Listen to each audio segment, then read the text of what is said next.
今日我想同大家分享嘅咧係關於研讀神嘅話語。點解研讀神嘅話語咁重要呢？首先我幫你分享一個耶穌所行嘅第一個神蹟，喺約翰福音第2章裏邊呢，耶穌去同佢嘅 parents 一個親戚嘅宴會。咁呢個宴會裏邊佢哋嘅酒就飲晒咗啦。咁對於佢哋嘅婚宴，對於猶太人嚟講係酒係非常之重要嘅一個嘢嚟嘅。咁呢。當佢冇咗酒嘅時候點算呢？瑪利亞馬上同耶穌講，因為瑪利亞一直都知道呢個耶穌係神嘅兒子，係真係有能力㗎。咁佢就同佢講啦。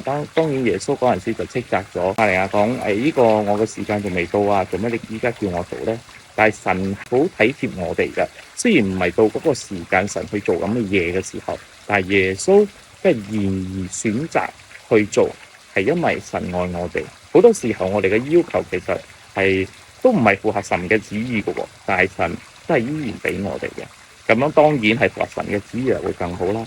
咁講翻嚟啦，瑪利亞就同佢個僕人講，總之耶穌叫你哋做咩，你就跟住做啦。咁樣咧，耶穌就叫佢哋將嗰啲罌啊、嗰啲樽啊，全部攞出嚟裝水。咁當時咧係裝好多好多嘅水嘅，好多好多個罌。咁樣耶穌就叫佢哋。OK， 倒滿去，倒水啫，你咁啊倒水啫。咁倒完水，倒到滿咗之後 ，OK， 攞去塞人啦，攞去俾嗰啲宴客啦。哇！如果你係嗰個僕人，你將呢個水，你知道係水嚟嘅喎，你攞水過去喎 ，OK， 俾佢哋飲。跟住，如果係水嘅話，點算啊？但係僕人都係順服啦，當然僕人都冇得揀啦。佢將個水拎到出去俾宴客嘅時候，宴客飲咗第一個反應竟然講：哇，咁正嘅酒，有乜理由你留到依家先俾我哋啊？應該一開頭俾噶嘛，因為開頭通常都係將好酒先攞出嚟噶嘛。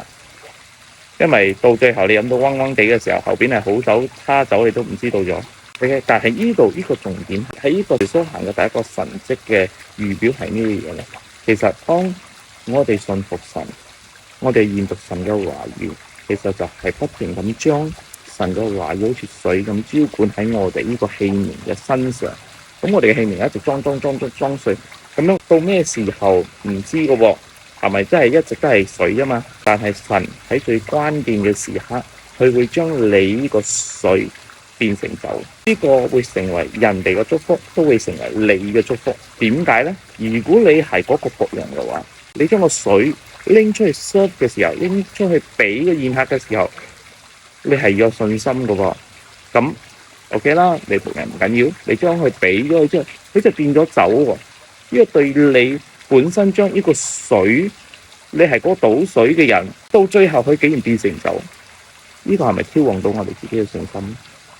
所以當我哋研讀神嘅話語嘅時候，唔係單單到嚟到祝福到別人嘅啫。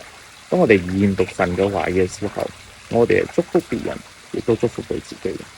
因為當我哋自己經歷水變成酒嘅嗰個過程嘅時候，我哋就會知道神係真實。咁你自己有冇在讀經嘅時候覺得好無聊，或者係冇咩領受嘅呢？或者你自己有咁嘅經歷，就係你領受咗之後，係真係水變成酒嘅個過程，喺你自己嘅生命裏面彰顯呢？歡迎喺下低嘅comment嗰度分享下啦〜